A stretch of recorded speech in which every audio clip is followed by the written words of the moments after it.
वो सबसे जबरदस्त है, आदमी के सोचने का नजरिया बदल जाता है। जब से टीचर्स ने पेपर लेना शुरू किया था, क्लास नहीं चलेगी क्या? तो कंपाउंड इंटरेस्ट के सवाल जो है बहुत कैलकुलेटिव आने लगे हैं, बहुत कैलकुलेटिव। इधर सवाल हर तो हर कोई लेता है, लेकिन कैलकुलेशन में फंस जाते हैं। तो मैं आपको कैलकुलेशन को जल्दी करने की अप्रोच भी सिखाऊंगा, ठीक है। इस चैप्टर में टोटल 3 शीट्स होंगी, इस चैप्टर में टोटल 3 शीट्स होंगी मेरे प्यारे भाई, और इन 3 शीट्स में मैं आपको 200 से ज्यादा क्वेश्चंस प्रैक्टिस करवाऊंगा, 200 से ज्यादा। जितना मैं सवाल करवाऊंगा केवल उतना काफी है। कौन से सौरभ भाई? ठीक है जी, आपको अपनी तरफ से कुछ भी एक्स्ट्रा पढ़ने की जरूरत नहीं पड़ेगी। चलिए, तो कंपाउंड इंटरेस्ट या चक्रवृद्धि ब्याज क्या होता है पहले ये जानते हैं। तो कंपाउंड इंटरेस्ट या हिंदी में चक्रवृद्धि ब्याज, देसी भाषा में इसका मतलब कि कंपाउंड इंटरेस्ट में ब्याज पर भी ब्याज मिलता है। कंपाउंड इंटरेस्ट में ब्याज पर भी ब्याज मिलता है, इंटरेस्ट पर भी इंटरेस्ट मिलता है। कंपाउंड इंटरेस्ट में ब्याज पर भी ब्याज मिलता है मेरे दोस्त, इंटरेस्ट पर भी इंटरेस्ट मिलता है। देखो सिंपल इंटरेस्ट हमने आपको पढ़ाया था, सिंपल इंटरेस्ट साधारण ब्याज। सिंपल इंटरेस्ट में केवल प्रिंसिपल यानी कि मूलधन पे केवल निवेशित राशि पर ब्याज मिलता है, ठीक है। लेकिन कंपाउंड इंटरेस्ट में प्रिंसिपल पर तो ब्याज मिलेगा ही मिलेगा, लेकिन मेरे दोस्तों जो ब्याज है उस ब्याज पर भी ब्याज मिलेगा। हाँ जी अंकित, बिल्कुल बेसिक से बताएंगे। पहले परिभाषा समझो, कंपाउंड इंटरेस्ट और सिंपल इंटरेस्ट में फर्क क्या है। सिंपल इंटरेस्ट में केवल मूलधन पे, प्रिंसिपल पे, निवेशित राशि पे ब्याज मिलता है, इन्वेस्टमेंट पे। लेकिन कंपाउंड इंटरेस्ट में प्रिंसिपल पर तो ब्याज मिलेगा ही मिलेगा, लेकिन हम हर साल जो ब्याज कमा रहे हैं उस ब्याज पर भी ब्याज मिलेगा। तो कंपाउंड इंटरेस्ट में सबसे बड़ी बात यह है कि ब्याज पर भी ब्याज मिलता है। ध्यान से सुनिएगा, कंपाउंड इंटरेस्ट को हम शॉर्ट में सीआई कहते हैं। सीआई या compound interest is nothing but successive percentage increase. Compound interest is successive percentage increase. Compound interest is successive percentage increase. Compound interest is successive percentage increase. बात को सुनेगा मेरे दोस्तों, सभी लोग मेरी बात को गौर से सुनेगा।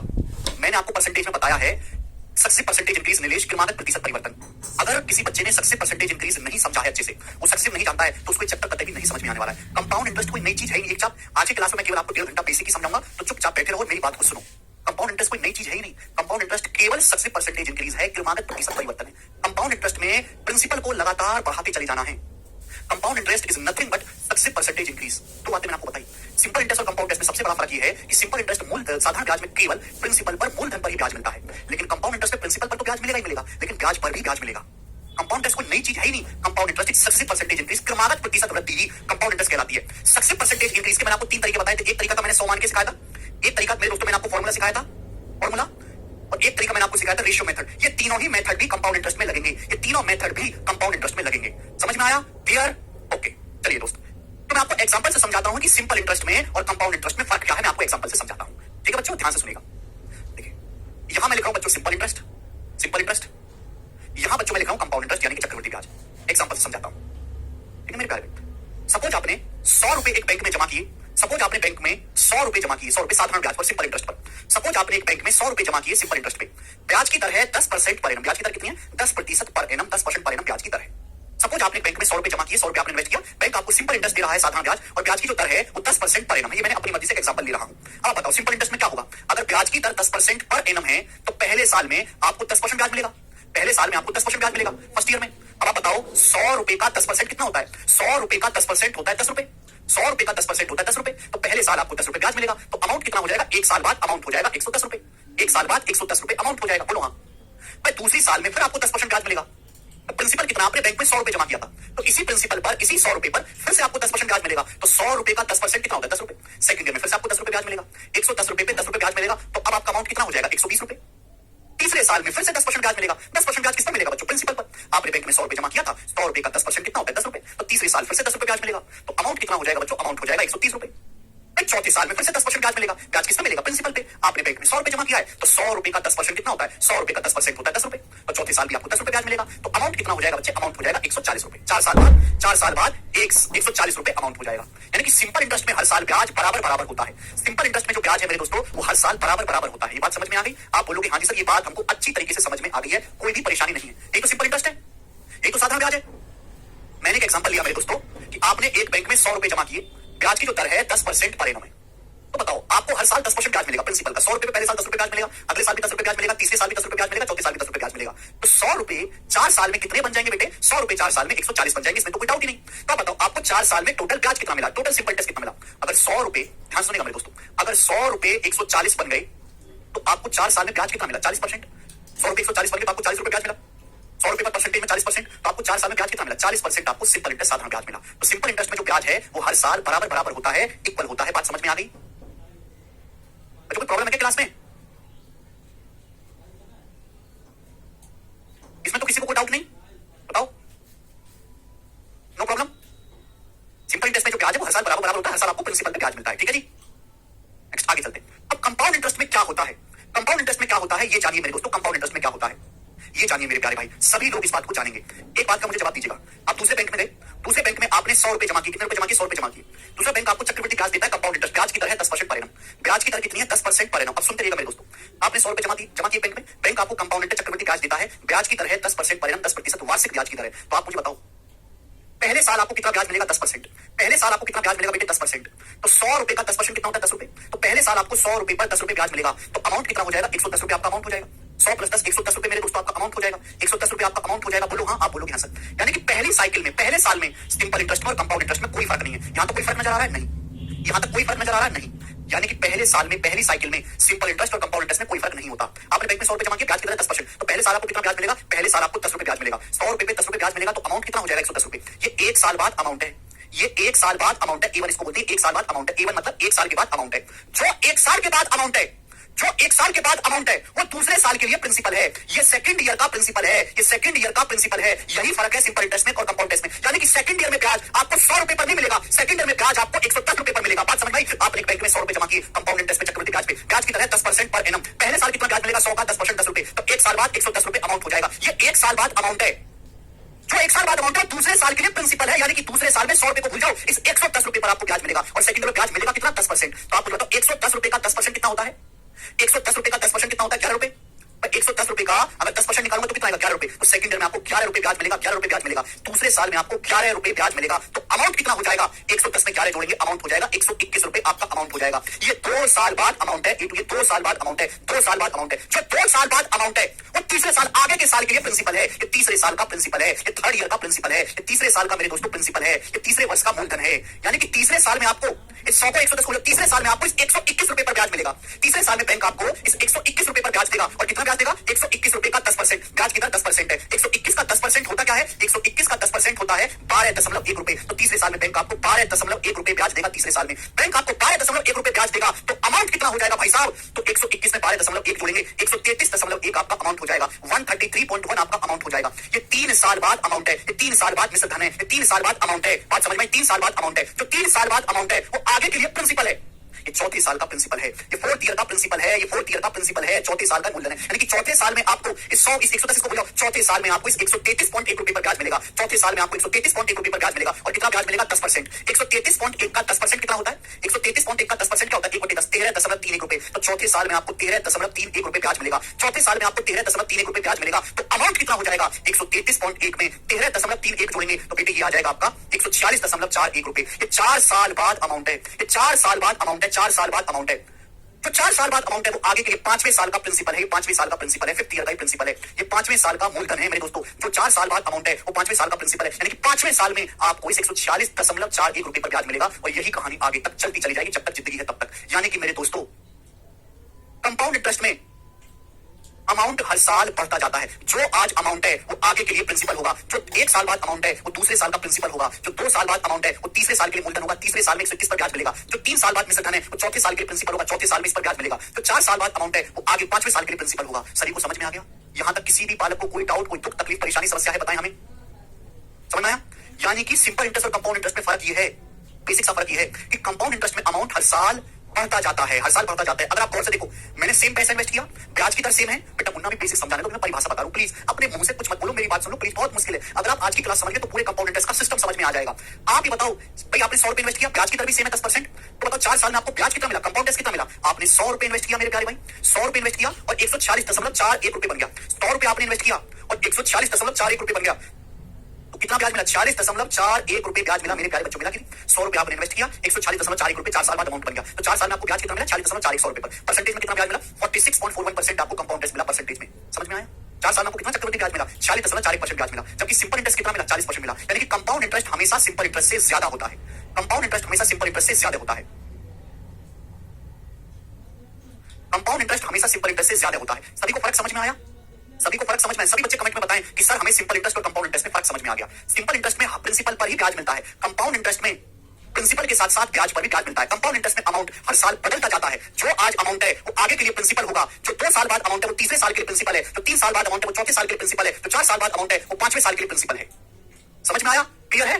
जो आज अमाउंट है वो आगे के साल के लिए प्रिंसिपल होगा। ये परिभाषा बताइए, मैंने कोई कंसेप्ट नहीं समझाया, मैंने आपको केवल फर्क बताया है। अगर गौर से देखा जाए तो मैंने क्या बोला था, गौर से देखा जाए कंपाउंड इंटरेस्ट कोई नई चीज नहीं होती। कंपाउंड इंटरेस्ट होता है क्रमागत प्रतिशत वृद्धि। कंपाउंड इंटरेस्ट एक successive percentage increase. Compound interest successive percentage increase है। गौर से देखो, क्या ये सक्सेसिव इंक्रीज नहीं हो रहा? क्या ये सक्सेसिव इंक्रीज नहीं हो रहा? जरा गौर से देखो मेरे प्यारे, ताकत लगा के देखो, ताकत लगा के। एक बात बताओ, अगर ब्याज की दर 10% पर एनम है, अगर ब्याज की दर 10% पर एनम है, 10% पर एनम, तो आप मुझे बताओ ब्याज की दर 10% पर एनम है तो इसका मतलब क्या है कि हर बार हमको 10% बढ़ाना है। अगर ब्याज की दर मेरे दोस्तों 10% पर एनम है तो इसका मतलब क्या है कि हर बार हर साल हमको अमाउंट को 10% बढ़ाना है। अगर किसी भी संख्या को 10% बढ़ाओगे, किसी भी संख्या को 10% बढ़ाओगे तो कितना हो जाती है? 110% हो जाती है, 110%। अगर ब्याज की दर 10% है, 10% प्रति वर्ष, इसका मतलब कि हर साल आपको 10% ब्याज मिलेगा, यानी कि अमाउंट हर साल 10% बढ़ता चला जाएगा। किसी भी संख्या को अगर आप 10% बढ़ाओगे, हर चीज अपने आप में 100% होती है, 100% को 100% को 10% बढ़ाओगे तो कितनी हो जाएगी? 110%, या फिर 110% को हम कहते हैं 1.1। इसी को कहा जाता है मल्टीप्लाइंग फैक्टर। याद है बेटे कि भूल गए? परसेंटेज में सिखाया था। किसी संख्या को अगर आप 20% बढ़ाओगे, 20%, अगर ब्याज की दर 20% पर एनम है तो खुद का कितना हो जाएगी? 120% हो जाएगी, 120%, या फिर कहते हैं 1.2।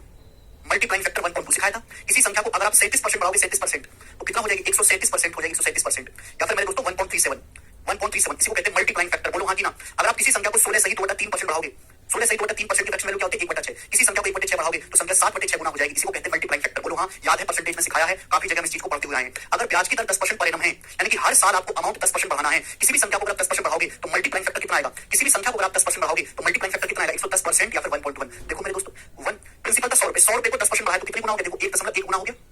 100 को 1.1 से गुना करेंगे 110 आएगा। फिर मैंने 110 रुपए को 10% बढ़ाया, 10% बढ़ाने का मतलब 1.1 से गुना होगा। देखो 110 को 1.1 से गुना करेंगे 121 आएगा कि नहीं? फिर मैंने 121 को 10% बढ़ाया, 121 को 10% बढ़ाया मेरे दोस्तों, तो देखो 1.1 गुना हो गया। 121 की 1.1 में गुना करेंगे 133.1 आएगा। फिर मैंने 133.1 को 10% बढ़ाया, 10% बढ़ाने का मतलब 1.1 गुना हो गया। देखो 133.1 की 1.1 में गुना करेंगे 140.4 आएगा। आप बोलोगे हाँ जी सर बिल्कुल सही, मजा आ गया sir, Oscar goes to you. तो यही तो सक्सेसिव परसेंटेज इंक्रीज है। मैंने आपको क्या बताया था परसेंटेज में, क्रमागत प्रतिशत वृद्धि में, कि पहले मैंने 100 को 10% बढ़ाया, बढ़ाने पर एक साल बाद अमाउंट आ गया। अब हमें इस नई वैल्यू को 10% बढ़ाना है, 10% बढ़ाने पर 121 आ गया। अब हमें इस नई वैल्यू को 10% बढ़ाना है, अब 133.1 आ गया। अब इस नई वैल्यू को 10% बढ़ाना है, 140.4 आ गया। यही तो सक्सेसिव परसेंटेज इंक्रीज है। सक्सेसिव परसेंटेज इंक्रीज का क्या मतलब है? हमने प्रिंसिपल है, प्रिंसिपल को हमने 10% बढ़ाया, तो मेरे दोस्तों नई वैल्यू आई, उस नई वैल्यू को फिर से 10% बढ़ाया, नई वैल्यू को हमने फिर से 10% बढ़ाया, फिर नई वैल्यू आई, उसको फिर से 10% बढ़ाया, फिर नई वैल्यू आई, फिर उसको 10% बढ़ाया, फिर नई वैल्यू आई। समझ में? सक्सेसिव परसेंटेज इंक्रीज ही तो है, क्रमागत प्रतिशत परिवर्तन ही तो है। हर बार मल्टीप्लाइंग फैक्टर से लगातार गुणा होती जा रही है। ब्याज की दर अगर 10% है, किसी संख्या को 10% बढ़ाओगे तो 110% हो जाती है। 110% का मतलब 1.1, तो हर बार मल्टीप्लाइंग फैक्टर 1.1 से लगातार गुणा होती जा रही है। मल्टीप्लाइंग फैक्टर 1.1 से लगातार गुणा होती जा रही है, मल्टीप्लाइंग फैक्टर 1.1 से लगातार गुणा होती जा रही है मेरे दोस्तों। तो आपको लग रहा है कि जो अमाउंट्स हैं, ये जो अमाउंट है ये ज्योमेट्रिक प्रोग्रेशन में गुणोत्तर श्रेणी में होते हैं। ये देखो 1.1 गुना हो गया, फिर से 1.1 गुना हो गया, फिर से 1.1 से गुणा होगी, फिर से 1.1 से गुणा होगी। यहाँ कॉमन रेशियो सेम है 1.1। कॉमन रेशियो क्या है? Multiplying factor. ये क्या बन गया? ज्योमेट्रिक प्रोग्रेशन बन गई गुणोत्तर श्रेणी। गुणोत्तर श्रेणी जानते हैं? एक ऐसी सीरीज जिसके किन्हीं भी दो टर्म का अनुपात रेशियो सेम रहे। देखो यहाँ पे हर बार 1, जिस बच्चे ने परसेंटेज में सक्सेसिव परसेंटेज नहीं पढ़ा, पहले वो पढ़ो तब जाके चैप्टर पढ़ना। हर बार मल्टीप्लाइंग फैक्टर 1.1 से गुणा होती जा रही है। 100 की 1.1 में गुणा हुई, फिर 1.1 से, फिर 1.1 से, फिर 1.1 से। हर बार कॉमन रेशियो सेम है 1.1 से गुणा, यानी कि अमाउंट जो है मेरे दोस्तों क्या है? जीपी में है, गुणोत्तर श्रेणी में है, ज्योमेट्रिक प्रोग्रेशन में है। तो मेरे दोस्तों कंसेप्ट समझने वाली बात यह है कि कंपाउंड इंटरेस्ट में अमाउंट्स जीपी में होते हैं। कंपाउंड इंटरेस्ट में अमाउंट्स ज्योमेट्रिक प्रोग्रेशन में होते हैं, गुणोत्तर श्रेणी में होते हैं। कंपाउंड इंटरेस्ट में जो अमाउंट है, जो मिश्र धन है, वो जीपी में होते हैं, ज्योमेट्रिक प्रोग्रेशन में होते हैं। कंपाउंड इंटरेस्ट में जो अमाउंट्स है मेरे प्यारे भाई, वो जीपी में होते हैं, ज्योमेट्रिक प्रोग्रेशन में होते हैं। अरे भाई क्या रिपीट करना? रिपीट मुझे नहीं करना, रिपीट तुम्हें करना है विशाल जी, तुमको परसेंटेज को जाके। कंपाउंड इंटरेस्ट में जो अमाउंट्स है, जो मिश्र धन है, वो ज्योमेट्रिक प्रोग्रेशन में होते हैं। देखो हर बार मल्टीप्लाइंग फैक्टर 1.1 से गुणा होती जा रही है। समझ में आया? ज्योमेट्रिक प्रोग्रेशन गुणोत्तर श्रेणी तो जानते हो ना आप लोग? एक ऐसी सीरीज जिसमें किन्हीं भी दो टर्म का अनुपात सेम होता है। देखो हर बार 1.1 से गुणा होती जा रही है कि नहीं? तो अमाउंट्स तो होते हैं वो जीपी में होते हैं मेरे प्यारे, गुणोत्तर श्रेणी में होते हैं। चलिए और इसको डिटेल में और एग्जांपल के साथ बताता हूं। जैसे आपने एक बैंक में P रुपए जमा कर दिए, आपने एक बैंक में P रुपए जमा कर दिए, ब्याज की दर है, आपने एक बैंक में P रुपए जमा कर दिए, ब्याज की दर है कितना ले लेते हैं? ब्याज की दर है 30% पर एनम, 30% पर एनम। आपने एक बैंक में 30 P रुपए जमा किए, प्रिंसिपल है P, ब्याज की दर है 30% पर एनम। तो आप मुझे बताओ कि एक साल बाद अमाउंट क्या होगा? एक साल बाद क्या अमाउंट होगा? जल्दी से बताइएगा। एक साल बाद कितना अमाउंट होगा? जल्दी से बताइएगा, जल्दी से। आपने बैंक में P रुपए जमा किए कंपाउंड इंटरेस्ट पे, तो एक साल बाद अमाउंट क्या होगा? अगर ब्याज की दर 30% पर एनम है, 100% को 30% बढ़ाओगे तो कितने गुना हो जाएगा? 130%, 1.3। ये एक साल बाद अमाउंट हो जाएगा मेरे दोस्तों। एक साल बाद अमाउंट ये होगा। अगर मैं ब्याज की दर को 30% बढ़ाऊंगा, 30%, तो क्या हो जाएगा? 130%, 100% तो होता है प्रिंसिपल, 30% बढ़ाओगे तो 130% हो जाएगा। 130% को क्या कहते हो? 1.3, 130/100, 1.3। आप मुझे बताओ इसके एक साल बाद अमाउंट क्या हो जाएगा? अब एक साल बाद, ये एक साल बाद अमाउंट है, ये एक साल बाद अमाउंट है। अब बताओ अगले एक साल में अमाउंट क्या हो जाएगा? जल्दी से जवाब दीजिएगा। ब्याज की दर 30% पर एनम है, जो एक साल बाद अमाउंट है, जो एक साल बाद अमाउंट है वो आगे के लिए प्रिंसिपल है। ये एक साल बाद अमाउंट है, आगे के लिए प्रिंसिपल है। इस पर फिर से 30% ब्याज मिलेगा, इसको फिर से 30% बढ़ाओगे तो 1.3 P को फिर से 30% बढ़ाओगे तो क्या होगा? फिर से 1.3 से गुणा हो जाएगी। फिर से 1.3 से गुणा हो जाएगी तो क्या हो जाएगा बेटे, ये 1.3 की स्क्वायर भी हो जाएगा, ये 1.3 का स्क्वायर भी हो जाएगा। आप बोलोगे हाँ सर फिर से 1.3 से गुणा हो जाएगी 1.3 का स्क्वायर। समझ में आई बात? आप बोलोगे हाँ जी सर समझ में आ गई, कोई परेशानी नहीं। फिर आप मुझे बताओ ये 2 साल बाद अमाउंट है, ये 2 साल बाद अमाउंट है, 2 साल बाद अमाउंट है, 2 साल बाद। आप मुझे बताओ फिर तीसरे साल के बाद अमाउंट क्या होगा? तीसरे साल में फिर से 30% ब्याज मिलेगा। आप बताओ किसी भी संख्या को 30% बढ़ाना है तो 2 साल बाद अमाउंट है, 2 साल बाद अमाउंट है, आगे के लिए प्रिंसिपल है। इस पर फिर से 30% ब्याज मिलेगा, इस पर फिर से 30% ब्याज मिलेगा। तो मेरे दोस्तों कितने गुना हो जाएगा? फिर से इसको 30% बढ़ाना है, फिर से 1.3 से गुणा हो जाएगी तो क्या हो जाएगा? 1.3 का क्यूब हो जाएगा, 1.3 का क्यूब हो जाएगा मेरे दोस्तों। समझ में आया? आप बोलोगे हाँ सर बिल्कुल सही। ये 3 साल बाद अमाउंट हो गया तो जीपी में नहीं चल रहा, ये हर बार 1.3 से गुणा होती जा रही है, जीपी में नहीं चल रहा। आप बोलोगे हाँ जी सर बिल्कुल सही, जीपी में चल रहा है। ये सब देखने के बाद कमेंट के साथ क्या प्रॉब्लम है? गुणोत्तर श्रेणी में है, हर बार मल्टीप्लाइंग फैक्टर से लगातार गुणा होती जाती है, मल्टीप्लाइंग फैक्टर से लगातार गुणा होती जाती है मेरे दोस्तों, मल्टीप्लाइंग फैक्टर से लगातार गुणा होती जाती है। एक और एग्जांपल देता हूं, जैसे सपोज आपने एक बैंक में ₹P जमा किए, आपने एक बैंक में ₹P जमा किए, ब्याज की दर है 14:2/7%। ये बताओ आपने एक बैंक में ₹P जमा किए, ब्याज की दर है 14 सही 2/7%। तो आप हमें एक बात का जवाब दीजिए कि 1 साल बाद अमाउंट क्या होगा। मुझे इस बात का जवाब दीजिए कि 1 साल बाद अमाउंट क्या होगा, इस बात का जवाब दीजिए। अगर ब्याज की दर 14 सही 2/7% है, लेकिन अगर डाटा आसान है तो मैं 100 मान के करता हूं, डाटा अगर टिपिकल है तो फ्रैक्शन में कन्वर्ट करूंगा। ब्याज की दर 14 सही 2/7% है, 1/7। प्लस क्या है? प्लस का मतलब होता है बढ़ाना। अगर ब्याज की दर 14 सही 2/7% है तो इसका मतलब है कि मुझे प्रिंसिपल को 14 सही 2/7% बढ़ाना है। बढ़ाने का मतलब 1/7। अगर किसी भी संख्या को आप 1/7 बढ़ाओगे तो मल्टीप्लाइंग फैक्टर क्या होगा? हर चीज अपने आप में 1 होती है, 1 को अगर आप 1/7 बढ़ाओगे तो मल्टीप्लाइंग फैक्टर कितना होगा बेटे? 8/7 होगा। अगर आपने बैंक में ₹P जमा किए, ब्याज की दर 14 सही 2/7% है तो मल्टीप्लाइंग फैक्टर 8/7 से गुणा हो जाएगी, 8/7 से गुणा हो जाएगी। ये 1 साल के बाद अमाउंट है, ये 1 साल के बाद अमाउंट है। समझ में आ गया? आप बोलोगे हाँ सही 1 साल के बाद अमाउंट है। आप मुझे बताओ फिर इसके 1 साल बाद अमाउंट क्या होगा? फिर 1 साल बाद जो 1 साल बाद अमाउंट है वो आगे के लिए प्रिंसिपल है, सेकंड ईयर का प्रिंसिपल है, ये सेकंड ईयर का प्रिंसिपल है। सेकंड ईयर में आप इस पे फिर से 1/7 ब्याज मिलेगा, सेकंड ईयर में फिर से 1/7 ब्याज मिलेगा। तो आप मुझे बताओ सेकंड ईयर में अमाउंट क्या होगा? फिर से मल्टीप्लाइंग फैक्टर 8/7 से गुणा हो जाएगी, फिर से मल्टीप्लाइंग फैक्टर ये 1 साल बाद अमाउंट है, सेकंड ईयर का प्रिंसिपल है। इस प्रिंसिपल पर फिर से 1/7 ब्याज मिलेगा तो अमाउंट क्या हो जाएगा? फिर से 8/7 से गुणा हो जाएगी तो क्या हो जाएगा? 8/7 का स्क्वायर, 8/7 गुणा 8/7 ये 8/7 का स्क्वायर हो जाएगा। बात समझ में आई? आप बोलोगे हाँ जी सर बिल्कुल सही, ये 2 साल बाद अमाउंट है, ये 2 साल बाद अमाउंट है। बोलो हाँ, आप बोलोगे हाँ जी सर बिल्कुल सही, कोई प्रॉब्लम नहीं। तो आप मुझे ये बताओ कि 3 साल बाद अमाउंट क्या होगा? 3 साल बाद अमाउंट क्या होगा? थर्ड ईयर में फिर से 14 सही 2/7% ब्याज मिलेगा, थर्ड ईयर में फिर से 14 सही 2/7% ब्याज मिलेगा। भाई ये 2 साल बाद अमाउंट है, तीसरे साल के लिए प्रिंसिपल है, इसी प्रिंसिपल पर फिर से 14 सही 2/7% ब्याज मिलेगा। 14 सही 2/7% का मतलब होता है 1/7। 1/7 किसी संख्या को बढ़ाओगे तो कितना हो जाएगी? 8/7 गुना, फिर से मल्टीप्लाइंग फैक्टर 8/7 से गुणा हो जाएगी, फिर से 8/7 से गुणा कर देंगे तो क्या हो जाएगा? 8/7 का क्यूब हो जाएगा। ये 3 साल बाद अमाउंट है, ये 3 साल बाद अमाउंट है। और बात समझ में आएगी कि नहीं? आप बोलोगे आंसर बात समझ में आ गई।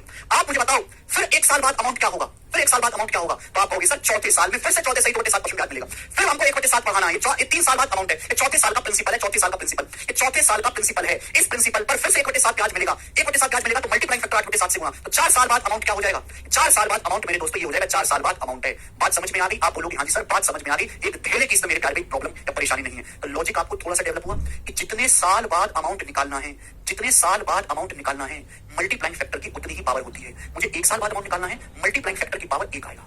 मुझे 2 साल बाद अमाउंट निकालना है, मल्टीप्लाइंग फैक्टर की पावर 2 आएगा। मुझे 3 साल बाद अमाउंट निकालना है, मल्टीप्लाइंग फैक्टर की पावर 3 से गुणा होगी प्रिंसिपल में। मुझे 4 साल बाद अमाउंट निकालना है, मल्टीप्लाइंग फैक्टर की पावर 4 होगी प्रिंसिपल में। बोलो बात समझ में आई? 1/7 कैसे? अरे 14 सही 2/7% की फ्रैक्शन वैल्यू तो 1/7 होती है, समझ में परसेंटेज नहीं पढ़ा क्या आपने? एक बात मेरे दिमाग में डाल लो कि जिस बच्चे ने परसेंटेज नहीं पढ़ा है उसको ये चैप्टर कतई भी नहीं समझ में आना। भूपेंद्र जी ये समझने के लिए पहले आपको परसेंटेज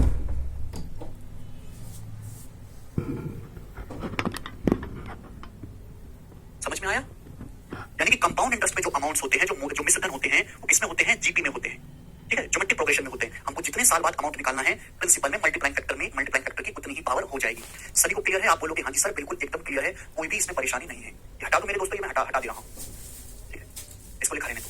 ध्यान से मेरी बात को समझने की कोशिश करेगा। मैं आपसे एक सवाल पूछता हूँ, जैसे ब्याज की दर है, मैं आपसे क्वेश्चन पूछता हूँ कि ब्याज की जो दर है मेरे प्यारे भाई, ब्याज की जो दर है वो है 12.5% पर एनम। ब्याज की जो दर है वो 12.5% पर एनम है, 12.5% वार्षिक है ब्याज की दर। आपने ₹P इन्वेस्ट किया, कितने रुपए इन्वेस्ट किया? ₹P इन्वेस्ट किया, ₹P। आप मुझे बताओ 3 साल बाद अमाउंट क्या होगा? 3 साल बाद अमाउंट क्या होगा? जल्दी से जवाब दीजिएगा। आपने बैंक में ₹P इन्वेस्ट किया, ब्याज की दर 12.5% पर एनम है, तो 3 साल बाद अमाउंट क्या होगा? हाथ जोड़ के मैं रिक्वेस्ट करता हूं, हाथ जोड़ के भाई कि बेटे जाके पहले परसेंटेज पढ़ो, तभी ये चीज समझ आएगी। अमाउंट मतलब मिश्रधन। ब्याज की दर 12.5% पर एनम है, आपने बैंक में ₹P जमा किया, 3 साल बाद अमाउंट या मिश्रधन क्या होगा? ब्याज की दर 12.5% पर एनम है, 12.5% की फ्रैक्शन वैल्यू 1/8। अगर ब्याज की दर 1/8 है तो मल्टीप्लाइंग फैक्टर कितना आएगा? ब्याज की दर 1/8 है, मल्टीप्लाइंग फैक्टर आएगा 9/8। मल्टीप्लाइंग फैक्टर आएगा मेरे दोस्तों 9/8। क्लियर है? आप बोलोगे हाँ जी सर एकदम क्लियर है। हमको 3 साल बाद अमाउंट निकालना है, 3 साल बाद, तो मल्टीप्लाइंग फैक्टर की पावर क्या होगा बेटे? मल्टीप्लाइंग फैक्टर की पावर 3 होगा।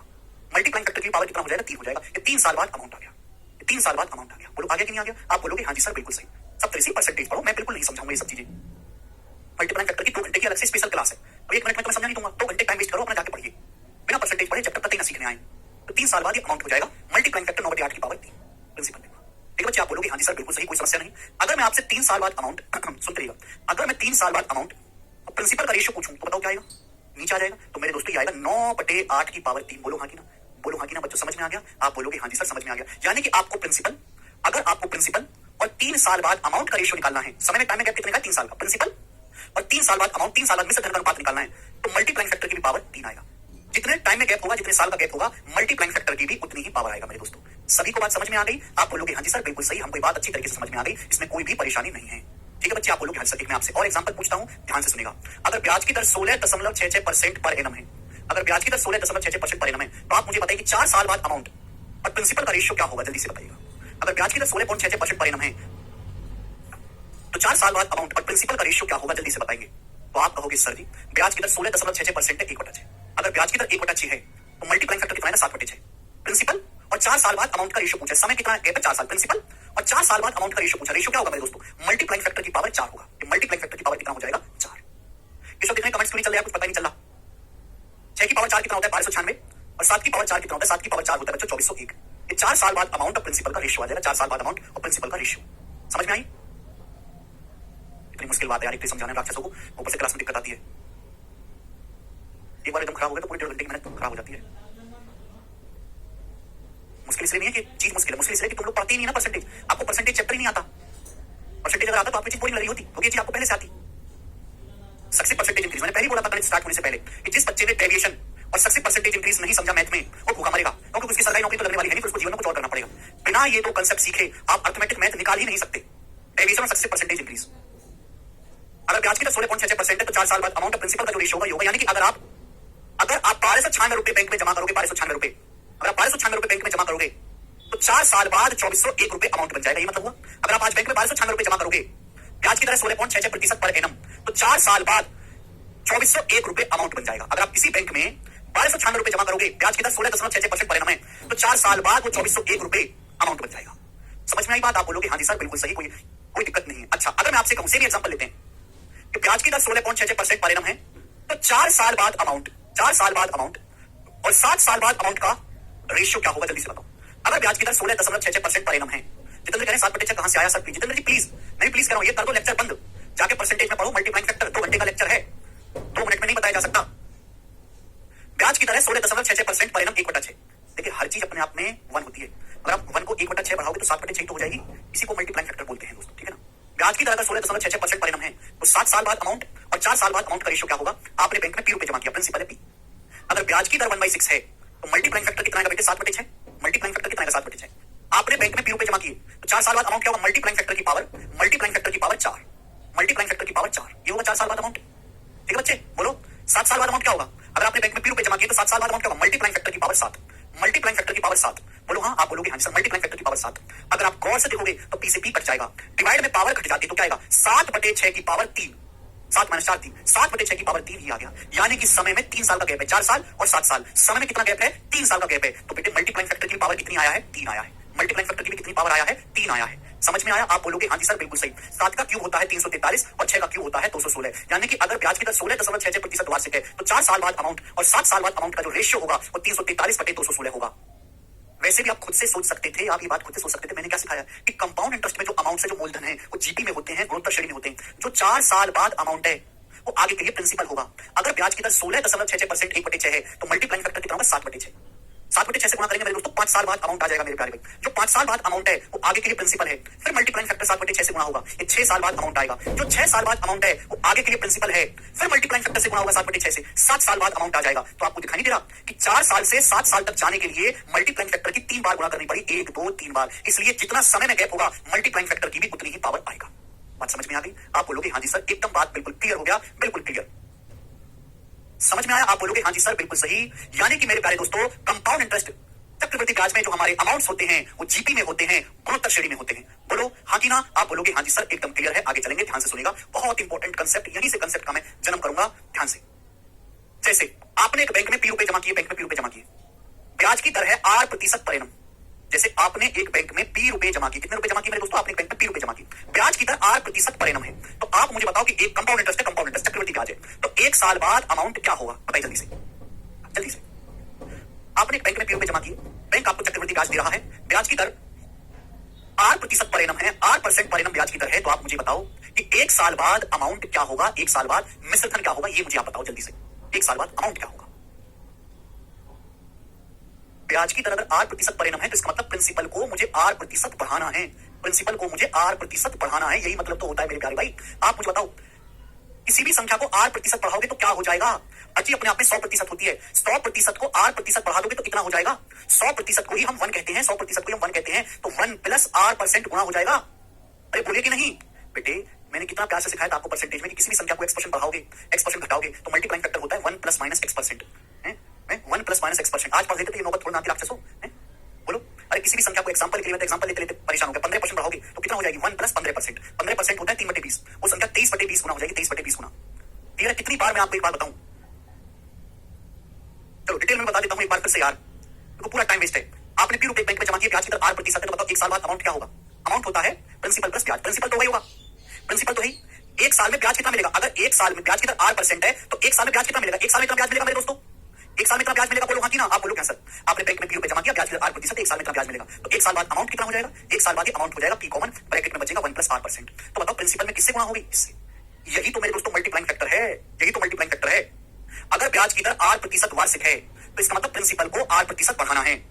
किसी भी संख्या को 8% बढ़ाओगे तो मल्टीप्लाइंग फैक्टर हो जाएगा 1 प्लस 8%, मल्टीप्लाइंग फैक्टर 1 प्लस 8% से गुणा हो जाएगी मेरे दोस्तों। तो एक साल बाद अमाउंट क्या होगा? एक साल बाद ये अमाउंट होगा मेरे दोस्तों, एक साल बाद अमाउंट है, ये एक साल के बाद अमाउंट है। बोलो हाँ, जो एक साल बाद अमाउंट है वो आगे के लिए प्रिंसिपल है, सेकंड ईयर के लिए प्रिंसिपल है। आप बताओ सेकंड ईयर के लिए प्रिंसिपल है, आप मुझे बताओ इस प्रिंसिपल पर फिर से 8% ब्याज मिलेगा, इस प्रिंसिपल पर फिर से 8% ब्याज मिलेगा, तो बताओ 2 साल बाद अमाउंट क्या हो जाएगा? फिर से 8% ब्याज मिलेगा, इसको फिर से 8% बढ़ाना है, ये एक साल के बाद अमाउंट है, इसको फिर से 8% बढ़ाना है। तो मेरे दोस्तों ये एक साल के बाद अमाउंट है, ये पैसा, इसको फिर से 8% बढ़ाओगे तो क्या होगा? मल्टीप्लाइंग फैक्टर की फिर से गुणा हो जाएगी, तो मल्टीप्लाइंग फैक्टर की 2 बार गुणा होगी तो क्या हो जाएगा? स्क्वायर। ये 2 साल बाद अमाउंट है, ये 2 साल बाद अमाउंट है। बोलो हाँ, आप बोलोगे हाँ जी सर बिल्कुल सही है, 2 साल बाद अमाउंट है। आप मुझे बताओ जल्दी से बताइएगा कि तीसरे साल में फिर से आपको 8% ब्याज मिलेगा, तीसरे साल में 2 साल बाद अमाउंट है, यही तीसरे साल के लिए प्रिंसिपल है, इसी प्रिंसिपल पर तीसरे साल में फिर से 8% ब्याज मिलेगा, तो अमाउंट कितना हो जाएगा मेरे दोस्तों? अमाउंट फिर से 1 प्लस 8% से गुणा हो जाएगी, फिर से 1 प्लस 8% से गुणा हो जाएगी, तो पावर 3 हो जाएगा। ये 3 साल बाद अमाउंट है। तो समझ में आ रहा है मेरे प्यारे भाई कि जितने साल बाद अमाउंट निकालना है मल्टीप्लाइंग फैक्टर की भी उतनी ही पावर होगी, मल्टीप्लाइंग फैक्टर की भी उतनी ही पावर होगी। बोलो हाँ। अगर बच्चों इसी प्रोसेस को मैं कंटिन्यू करता चलूं, इसी प्रोसेस को, तो आप मुझे बताओ कि n साल के बाद आपने पी रुपए इन्वेस्ट किए बैंक में 8% ब्याज की दर से, n साल के बाद अमाउंट क्या होगा? n साल के बाद, n साल के बाद अमाउंट होगा प्रिंसिपल, ब्याज की दर 8%, तो मल्टीप्लाइंग फैक्टर 1 प्लस 8% और इसकी पावर क्या आएगा? n साल बाद अमाउंट निकालना, इसकी पावर आएगा मेरे दोस्तों n। ये n साल बाद अमाउंट है। आज तक आपने इसको तोते की तरह रख लिया होगा, आज आपको ये फॉर्मूला समझ में आया है कि ये आया कहां से। यानी कि अगर आप पी रुपए इन्वेस्ट करोगे मेरे दोस्तों कंपाउंड इंटरेस्ट पर चक्रवृद्धि ब्याज पर 8% ब्याज की दर से, तो n साल बाद जो अमाउंट होगा वो p इंटू 1 प्लस 8% की पावर n होगा। ये n साल बाद अमाउंट होगा, ये n साल बाद मिश्रधन होगा मेरे दोस्तों। इसको हम ऐसे भी लिख सकते हैं, बताइए फॉर्मूला याद किया था कि बचपन में 8% को हम क्या कहते हैं? 8/100। 8% को हम क्या कहते हैं? 8/100। 8% को ही 8/100 लिखते हैं, घुसो 8/100, इसकी होल पावर है, n साल बाद अमाउंट। आप पी रुपए इन्वेस्ट करोगे 8% ब्याज की दर से, तो n साल बाद जो अमाउंट होगा वो ये होगा। ठीक है, वाले बूढ़े हो जाते हैं, पढ़ाई करते हैं, नौकरी ले लेते हैं, नौकरी के बाद बच्चे पैदा करते हैं, शादी करते हैं, मर जाते हैं, लेकिन उनको ये फॉर्मूला कभी समझ में नहीं आता कि ये हुआ कहां से। आज आपको समझ में आया होगा। हर चीज का जन्म परसेंटेज में होता है, हर चीज का जन्म परसेंटेज से होता है, हर चीज मल्टीप्लाइंग फैक्टर से चलती है कंपाउंड इंटरेस्ट में। इसलिए मैं चीख चीख के कहता हूं कि जिसने परसेंटेज सीख लिया वो गणित सीखेगा। आप पी रुपए इन्वेस्ट करोगे 8% ब्याज की दर से, तो n साल बाद कंपाउंड इंटरेस्ट क्या होगा मेरे प्यारे दोस्तों? n साल बाद कंपाउंड इंटरेस्ट क्या होगा? p इंटू 1 प्लस 8% की होल पावर है। अगर आपको मेरे प्यारे में ध्यान सुनेगा, n साल में हटा दूं, या तो कंसेप्ट क्लियर आप बोलोगे हाँ जी सर। n साल का अगर चक्रवृद्धि ब्याज निकालना है, देखो चक्रवृद्धि ब्याज n साल का अगर कंपाउंड इंटरेस्ट निकालना है, n साल का अगर कंपाउंड इंटरेस्ट निकालना है बच्चों, अगर आपको n साल का, अगर आपको n साल का चक्रवृद्धि ब्याज निकालना है, ब्याज क्या होता है? ब्याज होता है अमाउंट माइनस प्रिंसिपल, तो n साल बाद जो अमाउंट है उसमें से प्रिंसिपल माइनस कर दीजिए। बोलिए, अगर आपको n साल का कंपाउंड इंटरेस्ट निकालना है, n सालों का चक्रवृद्धि ब्याज निकालना है, तो n साल बाद जो अमाउंट है उसमें से प्रिंसिपल घटा दीजिए। n साल बाद अमाउंट क्या है? n साल बाद अमाउंट है प्रिंसिपल इंटू 1 प्लस 8% की whole power n, principal into 1 plus 8% की whole power n minus p। तो यही हो जाएगा। आप बोलोगे हाँ जी सर बिल्कुल सही हो जाएगा। यहाँ भी p है, यहाँ भी p है, तो बेटे p कॉमन आ जाएगा, p कॉमन आ जाएगा मेरे दोस्तों। तो ये फॉर्मूला बन गया है ना। काफी सारे बच्चों ने बचपन से आज तक गधों की तरह फॉर्मूला रटा होगा, सवाल भी किए होंगे वैल्यू रख रखे, लेकिन आज कंपटीशन के सवाल ऐसे नहीं कि वैल्यू फॉर्मूले में वैल्यू रख दो उत्तर आ जाए, फॉर्मूले से एक भी सवाल ना हो। ठीक है, बट आपको बेसिक पता होना चाहिए। ये n साल का चक्रवृद्धि ब्याज होगा प्रिंसिपल इंटू 1 प्लस 8% की पावर n माइनस 1। क्लियर है? आप बोलोगे हाँ जी सर एकदम क्लियर है। एक बार मैं आपका फिर से रिवीजन करवाता हूं, फिर से कंपाउंड इंटरेस्ट कोई नई चीज नहीं है। कंपाउंड इंटरेस्ट है सक्सेसिव परसेंटेज इंक्रीज, क्रमागत प्रतिशत वृद्धि ही कंपाउंड परसेंटेज वो है। कंपाउंड इंटरेस्ट में जो आज अमाउंट है वो जो अमाउंट है वो आगे के लिए प्रिंसिपल, अरे बाप रे, जो अमाउंट है वो आगे के लिए प्रिंसिपल होगा। एक एग्जांपल से मैंने आपको समझाया, जो 1 साल बाद अमाउंट है वो सेकंड ईयर का प्रिंसिपल है, जो 2 साल बाद अमाउंट है वो तीसरे साल का प्रिंसिपल है, जो 3 साल बाद अमाउंट है वो 4 साल का प्रिंसिपल है। अगर ब्याज की दर 10% है तो हम हर साल हर बार अमाउंट को 10% बढ़ाएंगे तो मल्टीप्लाइंग फैक्टर 1.1 से गुणा होगी। दिखाई दे रहा है एग्जांपल में। तो कंपाउंड इंटरेस्ट में जो अमाउंट है वो जो मिश्रित है वो ज्योमेट्रिक प्रोग्रेशन में होते हैं, गुणोत्तर श्रेणी में होते हैं मेरे दोस्तों। वहीं से इस फॉर्मूले का जन्म हुआ, वहीं से मैंने आपको एग्जांपल देकर समझा कि अमाउंट्स का जो रेशियो है, पावर में समय में जितना गैप होगा मल्टीप्लाइंग फैक्टर की भी उतनी ही पावर होगी। समझ में आई बात? आप बोलोगे हाँ जी सर, बात हमें अच्छी तरीके से समझ में आई है, कोई भी दिक्कत नहीं है। मैं आपसे उल्टा सवाल पूछता हूं, आपसे उल्टा सवाल पूछता हूं।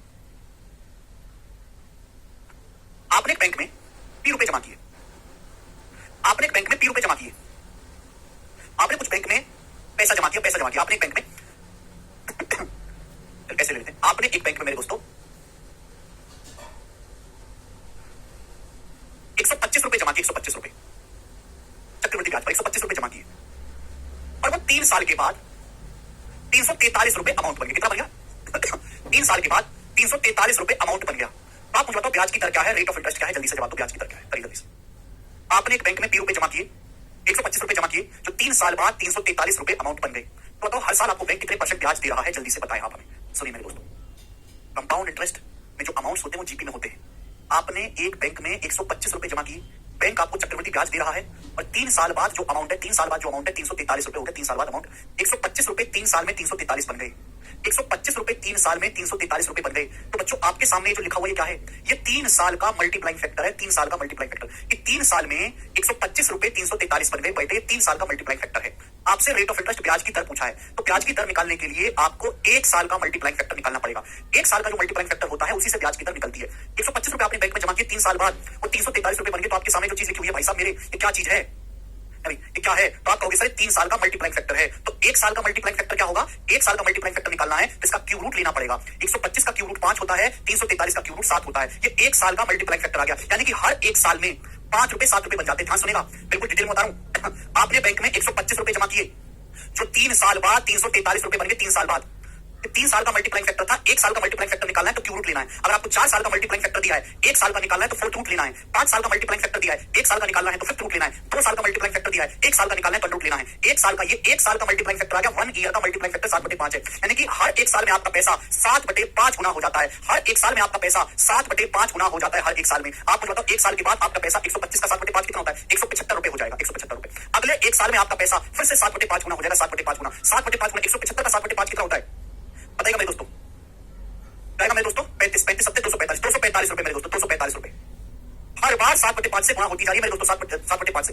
1 साल बाद फिर आपका पैसा 7/5 गुना हो जाएगा, 7/5। 245 का 7/5 गुना ही मेरे दोस्तों आपका 343 होता है, यानी कि हर 1 साल में मल्टीप्लाइंग फैक्टर 7/5 से गुणा होती जा रही है। 1 साल का मल्टीप्लाइंग फैक्टर 7/5 है। अगर 1 साल का मल्टीप्लाइंग फैक्टर 7/5 है तो इसका मतलब ये है कि अगर आप 1 साल में ₹5 जमा करते हो तो ₹7 बन जाते हैं। ₹5 7 बन जाते हैं, तो ₹5 पर आपको ब्याज कितना मिलता है? ₹2, यानी कि ब्याज की जो दर है वो 40% परिणाम है। 1/5 20%, 2/5 40%, 40% से लगातार बढ़ता जा रहा है। समझ में आ गया मेरे दोस्तों? सभी को कंसेप्ट समझ में आ गया? भाई कोई संख्या 7/5 गुना हो गई, अगर कोई संख्या 7/5 गुना होगी तो बढ़ी कितनी है? 2/5 40%। अगर कोई संख्या 7/5 गुना होगी तो बढ़ी कितनी है? 2/5 40%। कोई संख्या 7/5 गुना होगी तो बढ़ी कितनी है? 40%। तो ब्याज की जो दर है वो 40% परिणाम है। तो बच्चों अगर आपको 1 साल का ब्याज, अगर आपको ब्याज की दर निकालनी है तो 1 साल का मल्टीप्लाइंग फैक्टर निकालना पड़ेगा हमेशा ही। समझ में आ गया? आप बोलोगे हाँ जी सर समझ में आ गया, कोई भी इसमें दिक्कत वाली बात नहीं है। तो हमने अभी तक केवल ये सीखा कि कंपाउंड इंटरेस्ट में जो अमाउंट्स हैं वो जीपी में होते हैं, ज्योमेट्रिक प्रोग्रेशन में होते हैं, गुणोत्तर श्रेणी में होते हैं। कंपाउंड इंटरेस्ट में जो अमाउंट्स हैं वो जीपी में होते हैं, ज्योमेट्रिक प्रोग्रेशन में होते हैं, गुणोत्तर श्रेणी में होते हैं। आगे चलते हैं, यहाँ पे देखिएगा मेरे दोस्तों, कंपाउंड इंटरेस्ट सारा का सारा खेल है मल्टीप्लाइंग फैक्टर का। कोई कंपाउंड इंटरेस्ट कोई नई चीज नहीं है। Compound interest successive percentage increase है। कंपाउंड इंटरेस्ट कोई नई चीज नहीं है। कंपाउंड इंटरेस्ट कोई नई चीज नहीं है। कंपाउंड इंटरेस्ट का मतलब सक्सेसिव परसेंटेज इंक्रीज, क्रमागत प्रतिशत वृद्धि। चलेगा, देखिए कभी कभी ऐसे सवाल भी होते हैं, ऐसे कंसेप्ट भी होते हैं जहां आपको ब्याज की दर निकालने की जरूरत नहीं पड़ती।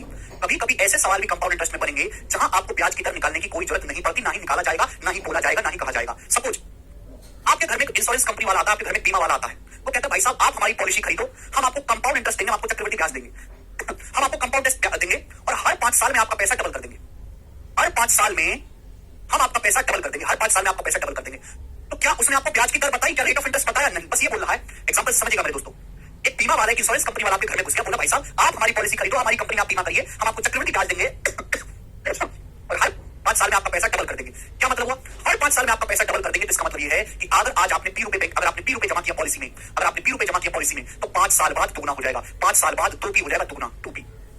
5 साल बाद दुगना हो जाएगा दुगना, 5 साल बाद दुगना हो जाएगा 2P। अगले 5 साल में फिर से आपका पैसा दुगना हो जाएगा, अगले 5 साल में फिर से दुगना हो जाएगा, फिर से दुगना मेरे दोस्तों, तो कितना हो जाएगा? 2 3 4P, 4P, 4 गुना हो जाएगा। अगले 5 साल में फिर से पैसा डबल हो जाएगा, अगले 5 साल में फिर से पैसा डबल हो जाएगा दुगना, अगले 5 साल में फिर से पैसा डबल हो जाएगा दुगना, 8 गुना, 8P।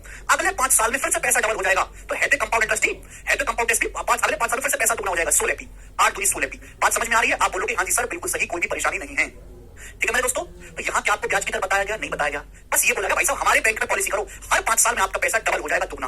आप बताओ, अगर हर 5 साल में आपका पैसा, हर 5 साल में अगर आपका पैसा डबल हो रहा है दुगना, तो आप मुझे बताइएगा कि 20 साल में फिर आपका पैसा कितने गुना हो जाएगा? अगर हर 5 साल में आपका पैसा डबल हो रहा है तो मेरे दोस्ती बताओ कि 20 साल में आपका पैसा कितने गुना हो जाएगा? जल्दी से जवाब दीजिएगा। 20 साल में, अगर हर 5 साल में डबल हो रहा है तो 5 साल 5 साल 5 साल 5 साल 20 साल हो गया। हर 5 साल में डबल हो रहा है, डबल हो रहा है, डबल हो रहा है, डबल हो रहा है, तो 20 साल में कितना होगा? देखिएगा कंपाउंड इंटरेस्ट में कहानी चलती है पावर में।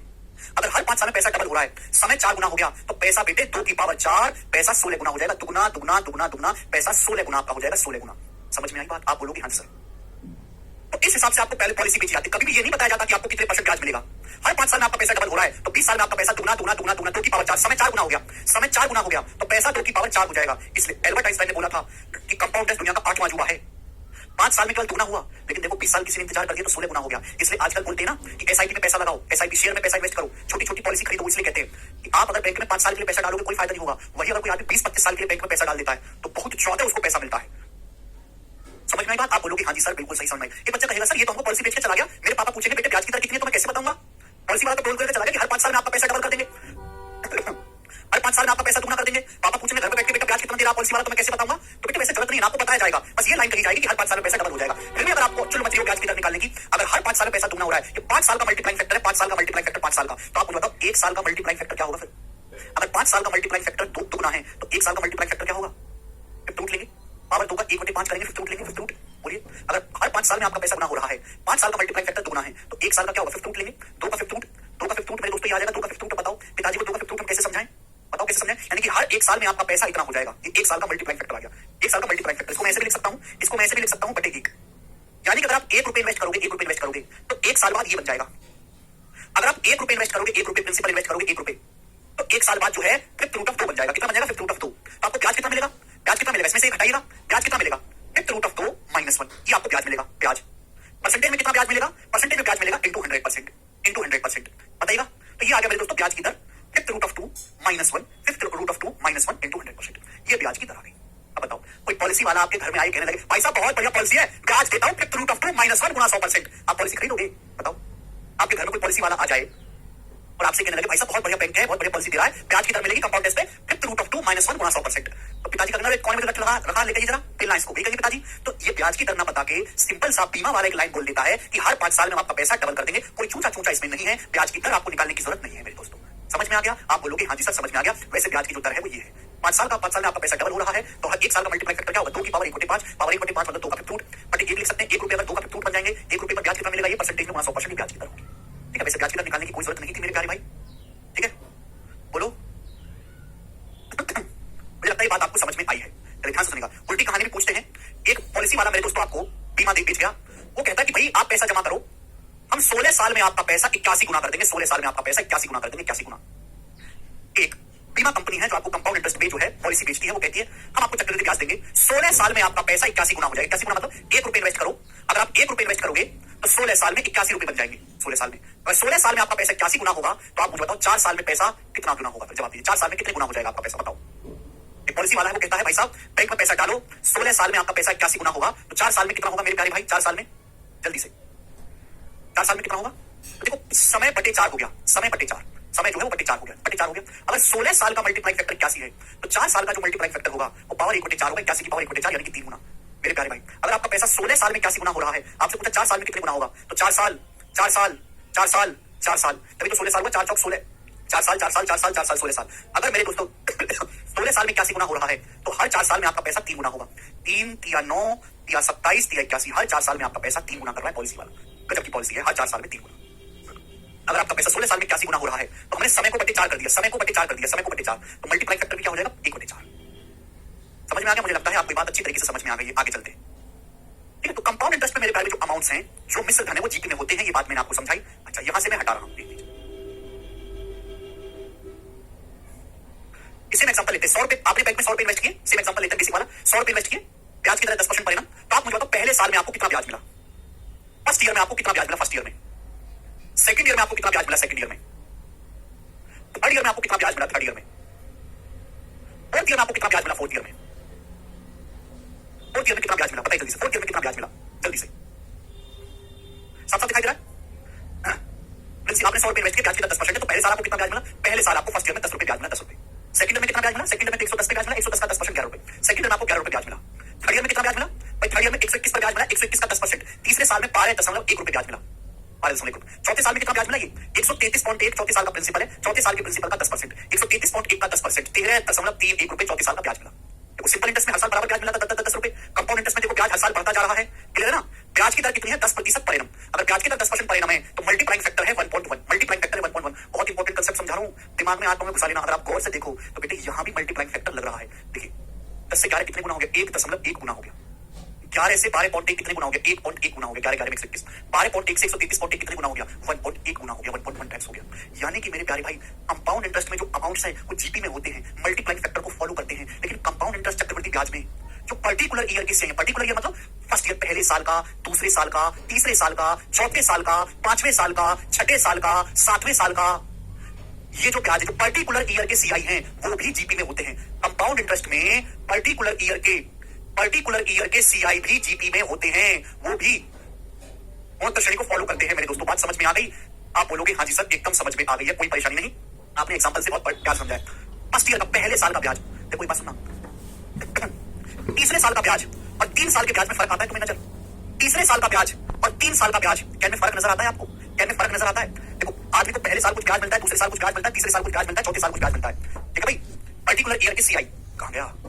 पर्टिकुलर ईयर मतलब फर्स्ट ईयर का ब्याज, सेकंड ईयर का ब्याज, थर्ड ईयर का ब्याज, फोर्थ ईयर का ब्याज, फिफ्थ ईयर का ब्याज।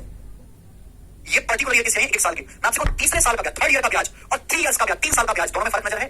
तीसरे साल का ब्याज और 3 साल का ब्याज, तीसरे साल का ब्याज, तीसरे साल का और 3 साल का ब्याज, क्या फर्क नजर आता है? 3 साल का ब्याज जब मैं कहता हूं तो इसका मतलब है पहले साल प्लस दूसरे साल प्लस तीसरे साल, तीनों सालों का ब्याज हो गया 3 साल का ब्याज। जब मैं आपसे कहता हूं तीसरे साल का ब्याज तो केवल तीसरे साल में जो ब्याज मिला है वो होता है थर्ड ईयर का ब्याज। मेरे दोस्तों दोनों में एकदम फर्क है, शब्द समझो। तो हमारे जो पर्टिकुलर ईयर के सीआई हैं, first year, second year, third year, fourth year, fifth year, sixth year, ये भी जीपी में होते हैं, ये भी गुणोत्तर प्रोग्रेशन में होते हैं, ये भी मेरे प्यारे बच्चे कंपाउंड, ये भी ज्योमेट्रिक प्रोग्रेशन को फॉलो करते हैं।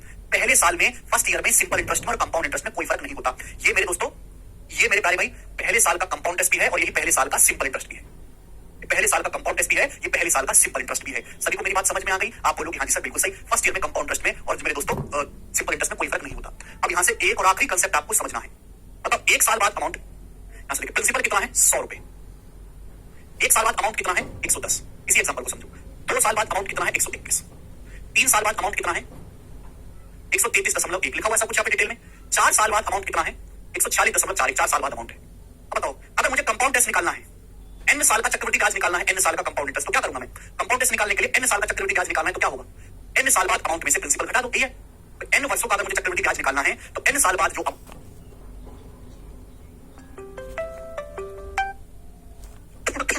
1 साल का चक्रवृद्धि ब्याज क्या होगा? 1 साल का, 1 साल बाद अमाउंट है, ये प्रिंसिपल घटा दो 10 रुपए। 1 साल का चक्रवृद्धि ब्याज कितना है 10 रुपए, 1 साल का। 1 साल बाद अमाउंट 110, प्रिंसिपल घटा दो 100। आप मतलब 2 साल का चक्रवृद्धि ब्याज क्या होगा? 2 साल का चक्रवृद्धि ब्याज क्या होगा? तो 2 साल में कितना ब्याज मिला आपको? 2 साल बाद अमाउंट 121 रुपए है, मूलधन है 100, तो 121 में से 100 घटाएंगे 21 रुपए। 2 साल में कितना ब्याज मिला बेटा? 21 रुपए। पहले साल में 10, दूसरे में 11, 2 साल में 21 रुपए ब्याज मिला। अब बताओ 3 साल का ब्याज कितना है? 3 साल का ब्याज, 3 साल बाद अमाउंट है, 3 साल बाद अमाउंट 133.1, प्रिंसिपल है 100, तो 3 साल का ब्याज क्या होगा? 133.1 में से 100 घटा देंगे, 33.1, 3 साल का ब्याज है, 3 साल का ब्याज। आप लोग 4 साल का ब्याज होगा, 4 साल का ब्याज, 4 साल का ब्याज, 100 रुपए प्रिंसिपल है, 4 साल बाद अमाउंट है 146.41, अमाउंट 4 साल बाद अमाउंट में से प्रिंसिपल 100 घटाएंगे तो 4 साल में आपको ब्याज मिला है 46.41 रुपए। 4 साल का चक्रवृद्धि ब्याज है, 4 साल का। इन 4 साल में कुल मिलाकर आपको 46.4 रुपए ब्याज मिला। क्या ये जीपी में है? अगर ब्याज की दर 10% है तो मल्टीप्लाइंग फैक्टर 1.1 होगा। क्या यहाँ 1.1 से गुणा हो रही है? नहीं, ये ज्योमेट्रिक प्रोग्रेशन में नहीं है, ये गुणोत्तर श्रेणी में नहीं है। तो यानी कि ये ध्यान रखिएगा मेरे दोस्तों, इतनी डिटेल एक्सप्लेनेशन पूरे विश्व में उपलब्ध नहीं है, विश्व की गारंटी दे रहा हूं मैं, भारत देश की नहीं। मेरे प्यारे बच्चे कंपाउंड इंटरेस्ट में जो अमाउंट्स हैं, जो मिश्र धन है, वो जीपी में होते हैं। कंपाउंड इंटरेस्ट में जो पर्टिकुलर ईयर की सीआई है, first year, second year, third year, fourth year, ये भी जीपी में होते हैं, ये मल्टीप्लाइंग फैक्टर को फॉलो करते हैं। लेकिन 1 साल का चक्रवृद्धि ब्याज, 2 साल का चक्रवृद्धि ब्याज, वो यहाँ लिखा है फर्स्ट, यहाँ लिखा है 1, यहाँ लिखा है सेकंड, यहाँ लिखा है 2, तीसरे साल का, थर्ड मतलब थर्ड लिखा है तीसरे साल का चक्रवृद्धि ब्याज। यह 3 साल का चक्रवृद्धि ब्याज 3 लिखा होगा। CI4 का मतलब 4 साल का चक्रवृद्धि ब्याज, 4 साल का चक्रवृद्धि ब्याज। ये जो मेरे प्यारे भाई, ये ज्योमेट्रिक प्रोग्रेशन गुणोत्तर श्रेणी में नहीं होते। यानी कि अगर मुझे इनकी कैलकुलेशन करनी है तो अमाउंट में से प्रिंसिपल घटा के ही निकलेगा, अमाउंट में से प्रिंसिपल घटा के ही निकलेगा। मुझे लगता है बात समझ में आई है।